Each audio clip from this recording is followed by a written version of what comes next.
Oye dokutera omuntu. So Madrat Chiko batubule bonga bebalabye ensonga zino. Niwe nokutera. Kutwera. Kutera. Ogera konti banabbi babulimba balizuukira era balikola ebintu ebyenjawulo. Bye mutandise okugalamiza oti abantu nobakuba emboko ngwate osinga. Yakubye bantu.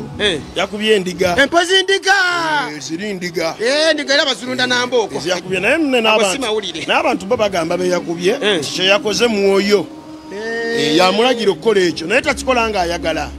Yasiki mwoyo. Ne bakonda abantu boogera nnyo ebigambo nti waliwo akasente akadde kabuze mu kyaki.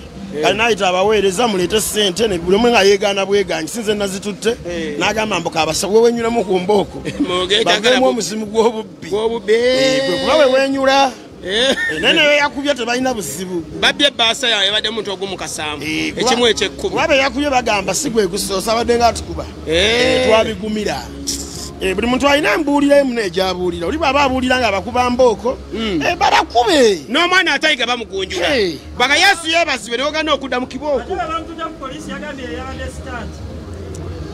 mbu yabadde ayagala kubawo akabi yakifunye ekyo kyawedde naye kasaba muwadde accommodation kuliko ebyokulya kuliko buli kimu aw'okusula wabwere emmere yabwere bw'aba yabadde sitanti ng'anoonya linnya yalifunye yalifunye buli muntu alina gejanoonyamu erinnya oli teyakunamye teyalaza abantu tumwogerako kati w'amaanyi noono yakubye emboko kati w'amaanyi buli muntu w'amaanyi mu mbeera ze kale eyo nno yembeera nga bwekoze eki bwe yatambudde